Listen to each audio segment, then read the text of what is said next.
Thank you. Madam स्मृति जी। महोदय, सर्वप्रथम मैं आपके प्रति आभार व्यक्त करती हूं कि आज आपने मुझे बजट की इस चर्चा में अपनी ओर से वक्तव्य प्रस्तुत करने का मौका दिया। 2-3 घंटे पहले सदन में एक वक्तव्य ऐसा आया जिसे सुनकर सोचने पर सदन का हर सदस्य मजबूर हो गया कि एक व्यक्ति झूठ की नींव पर खड़ा असत्य की और कितनी इमारतें बना सकता है। उस व्यक्ति ने सदन की गरिमा का बिल्कुल ख्याल ना रखते हुए इस सदन द्वारा संवैधानिक तरीके से पारित कानून को काला कहा। संविधान की अवहेलना करना इस सज्जन के लिए नई बात नहीं है। इस सदन में बजट के ऊपर चर्चा करना उन्हें स्वीकार नहीं। इस बात को देखकर कई लोग हतप्रभ रहे होंगे कि चर्चा बजट से संबंधित है तो बजट पर व्यक्ति क्यों ना बोले, लेकिन शायद मंशा यह है कि यह बजट भारत को आत्मनिर्भर बनाने का बजट है। यह बजट भारत को जोड़ने का बजट है। और जिन लोगों ने दिल्ली में भारत के टुकड़े होने के नारे का समर्थन किया, वो भारत को समर्पित इस बजट का समर्थन कभी नहीं कर पाएंगे। मैं अचंभित थी सभापति महोदय जब उस व्यक्ति ने किसान की दुहाई दी और आरोप मढ़ा इस सरकार पर। अचंभित इसलिए क्योंकि जिस क्षेत्र के वो निवर्तमान सांसद हैं, उस क्षेत्र में मंडी व्यवस्था की वो चर्चा करते हैं, चिंता करते हैं, लेकिन पूर्ण रूप से उस प्रदेश में क्या व्यवस्थाएं हैं उसके बारे में कभी चर्चा में शामिल नहीं होते। और जिस प्रदेश, जिस लोकसभा क्षेत्र से वो हारे, उस प्रदेश, उस लोकसभा क्षेत्र में किसान का उन्होंने क्या हाल किया, आज आपकी अनुमति से अध्यक्ष जी, सभापति महोदय जी, मैं उस संदर्भ में कुछ बोलना चाहती हूं। लेकिन बजट से उनका कोई सरोकार नहीं, क्योंकि जैसा मैंने कहा, यह बजट देश को जोड़ने का बजट है, आत्मनिर्भर बनाने का बजट है, देश को तोड़ने का बजट नहीं है। देश जुड़ता है तब जब महामारी दस्तक दे देश पर और देश का प्रधानमंत्री ये चिंता करे कि देश का एक भी गरीब रात को भूखे पेट ना सोए। और गरीब कल्याण पैकेज के माध्यम से देश के प्रधानमंत्री 80 करोड़ नागरिकों को 8 महीने तक मुफ्त का राशन पहुंचाने में सफल हो जाएं।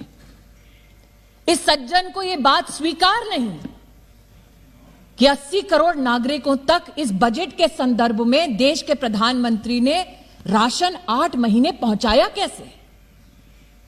क्योंकि जब जब सत्ता इनके पास थी तब तब गरीब का क्या हश्र होता था यह देश जानता है, इसलिए आज वो सत्ता में नहीं है। आज अमेठी की सांसद होने के नाते इस बजट का समर्थन करते हुए मैं माननीय प्रधानमंत्री जी को आभार व्यक्त करती हूं कि देश की 80 करोड़ नागरिकों में अमेठी का 3,18,000 नागरिक है जिसको मुफ्त राशन देश के प्रधानमंत्री ने इस बजट के आधार पर दिया। इस व्यक्ति ने कहा, जो सदन में इस वक्त मौजूद नहीं है, जब अनुराग ठाकुर जी बोल रहे थे तब चले गए, कि उनका बजट से कोई सरोकार नहीं। और मैं अचंभित नहीं, क्योंकि इस बजट में आत्मनिर्भर स्वस्थ भारत योजना का उल्लेख है। 2,23,000 करोड़ का आवंटन वित्त मंत्री ने इस बजट के माध्यम से किया, लेकिन सरोकार उस सज्जन को नहीं जब वो सांसद थे। उनके जिला के अस्पताल में महोदय सीटी स्कैन की मशीन तक नहीं थी। महोदय, जब वो सज्जन सांसद थे अमेठी के, तब उनके परिवार के एक ट्रस्ट ने वर्षों पहले जमीन ले ली प्रशासन से, यह झांसा देते हुए कि मेडिकल कॉलेज बनाया जाएगा अमेठी में। उस जमीन पर अपने लिए गेस्ट हाउस बना लिया, लेकिन आज मैं अमेठी की सांसद होने के नाते ये कहना चाहती हूं, अमेठी में पहली बार मेडिकल कॉलेज देने का अगर प्रावधान किसी ने किया तो नरेंद्र दामोदर दास मोदी ने किया। महोदय, मैं कहना चाहती हूँ, आपका रिकॉर्ड में नहीं जाता है, आप मैं कहना चाहती हूँ महोदय, एक सांसद के नाते मैं जो तथ्य आज कह रही हूँ उसे कोई नहीं झुठला सकता। जिस सांसद के रहते अमेठी में एक सीटी स्कैन की जिला अस्पताल में मशीन तक नहीं लगी, सुनने की शक्ति रखो, उस सांसद ने कभी भी इस बात पर चिंतन नहीं किया कि 2010 में अमेठी जिला के सृजन के बाद कलेक्टर का एक ऑफिस तक नहीं बना। महोदय, शिलान्यास अगर कलेक्टर ऑफिस के लिए, अगर आरटीओ ऑफिस के लिए, जिला के अगर फायर स्टेशन के लिए, पुलिस लाइन के लिए, जिला विद्यालय निरीक्षक का कार्यालय उसके लिए, अगर ये सारे शिलान्यास, ये सारे कार्य हुए महोदय, तो उस आवंटन की वजह से हुए जिस बजट को आज पीठ दिखाकर वो व्यक्ति यहां से चले गए। और जो व्यक्ति अपने जिले में, अपनी लोकसभा क्षेत्र में कलेक्टर का एक ऑफिस नहीं बना पाया, वो देश को बनाने के बजट का समर्थन का खाक करेगा। महोदय, यह कहना उचित होगा महोदय कि इस बजट में जब स्वास्थ्य के आवंटन की मैंने चर्चा की तो मात्र मेडिकल कॉलेज की चर्चा नहीं की। सांसद के नाते मैं ये भी आभार व्यक्त करना चाहती हूं देश की, प्रदेश की सरकार को कि 200 बेड का ट्रॉमा सेंटर अगर बना तो भारतीय जनता पार्टी की सरकार द्वारा मेरे गृह क्षेत्र में, मेरी लोकसभा क्षेत्र में बना।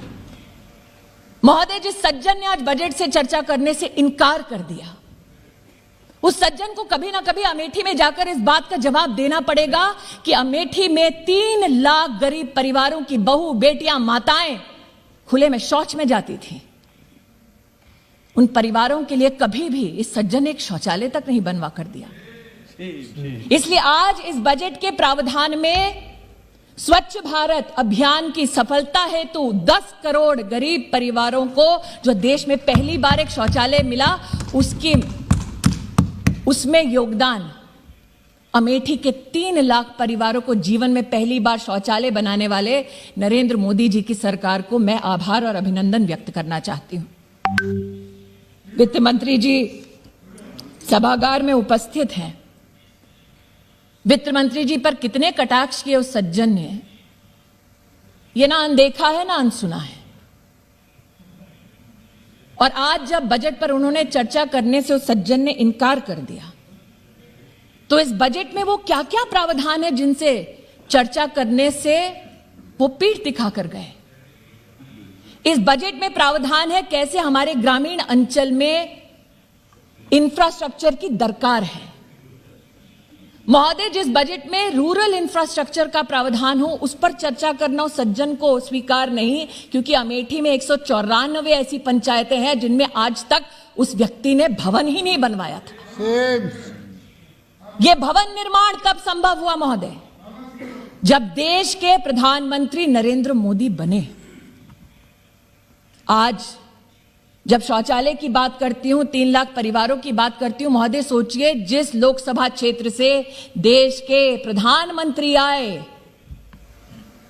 जो सज्जन आज बालहट का यहां पर उदाहरण दे रहे थे, उस लोकसभा क्षेत्र में 680 ऐसे सार्वजनिक स्थल थे महोदय जहां पर जिंदगी में कभी सामुदायिक शौचालय नहीं बना। उस लक्ष्य की पूर्ति करने वाले इस बजट का आज मैं अमेठी की सांसद होने के नाते समर्थन करती हूं महोदय, इसलिए खड़ी हुई। किसान का बार बार उल्लेख करने वाले सज्जन, इन्होंने सदन के बाहर जब प्रेस को संबोधित किया था एक प्रेस कॉन्फ्रेंस में, तो कहा था प्रधानमंत्री को चेतावनी देता हूं कि शहरों में आग लग जाएगी।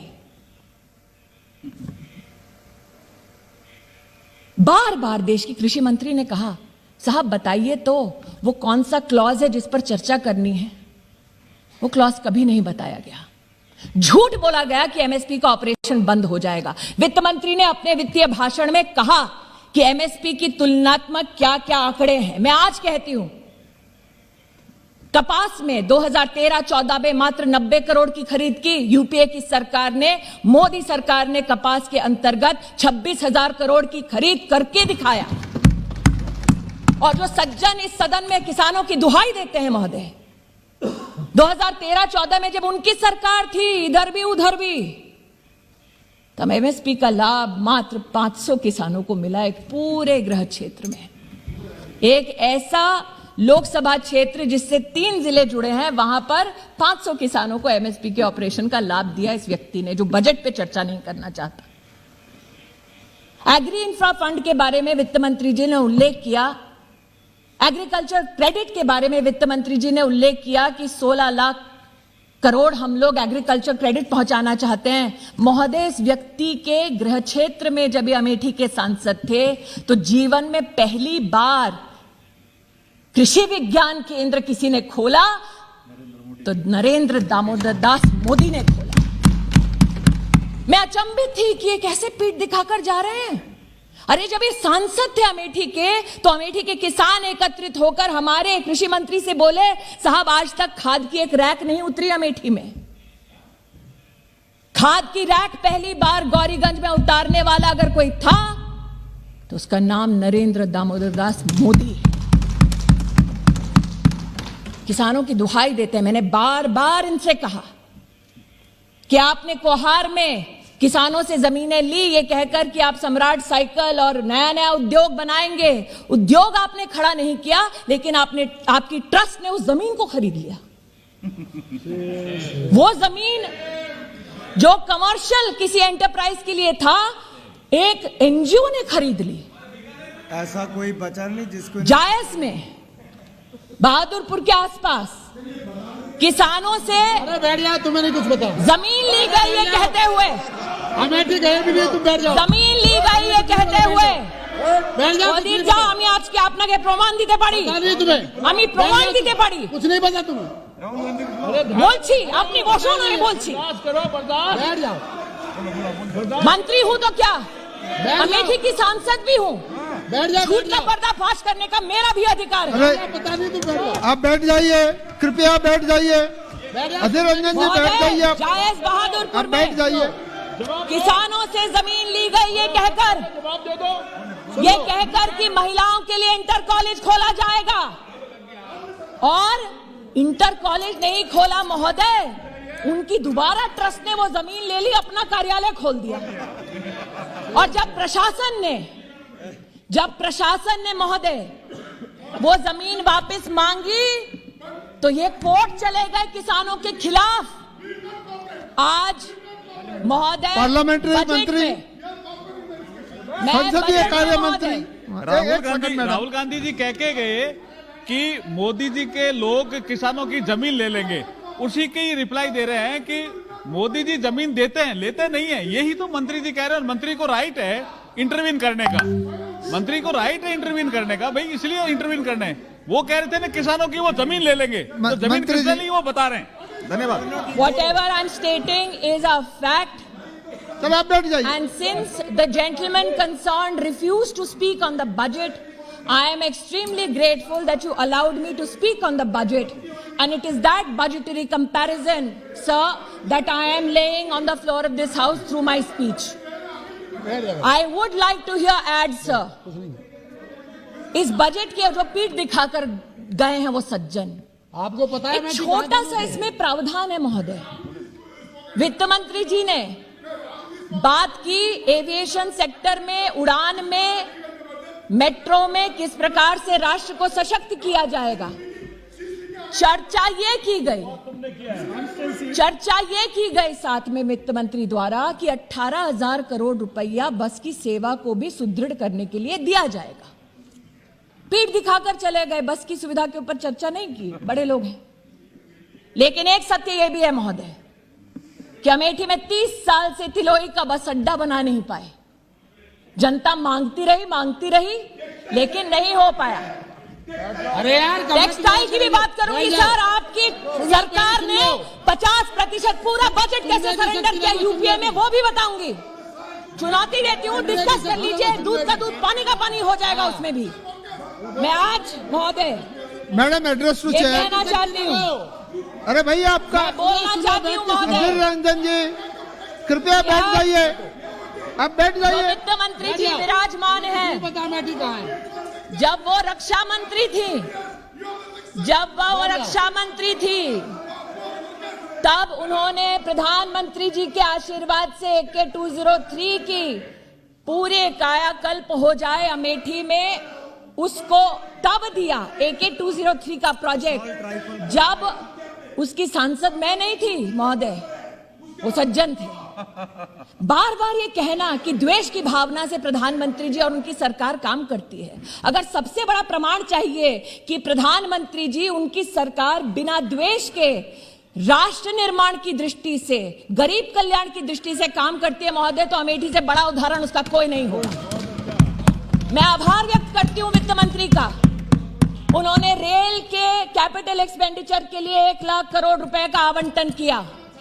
महोदय, जो सज्जन पीठ दिखाकर गए इस बजट की चर्चा को, उस सज्जन ने अमेठी में नेहरू जी के समय से चलता आया महोदय, नेहरू जी से जितने उनकी पीढ़ी दर पीढ़ी नेताओं ने वहां से चुनाव लड़ा, ऊंचाहार से अमेठी रेल लाइन जाएगी, 66 किलोमीटर की रेल लाइन का जनता को सपना दिखाया।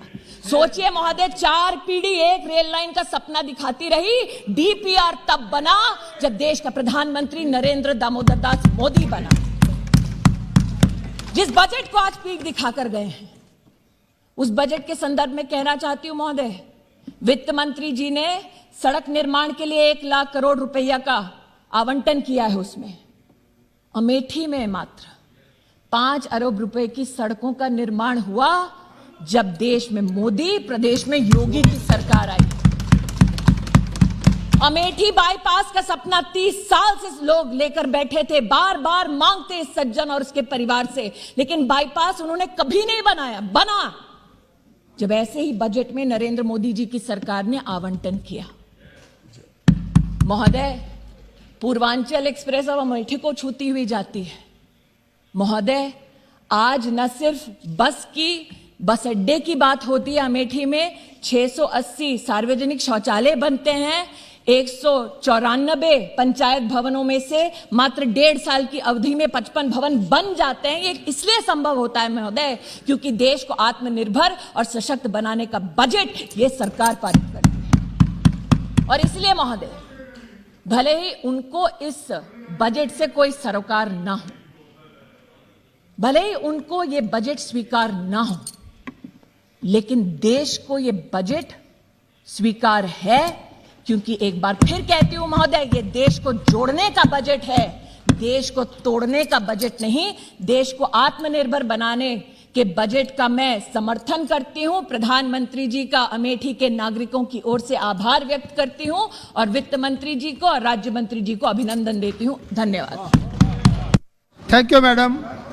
श्री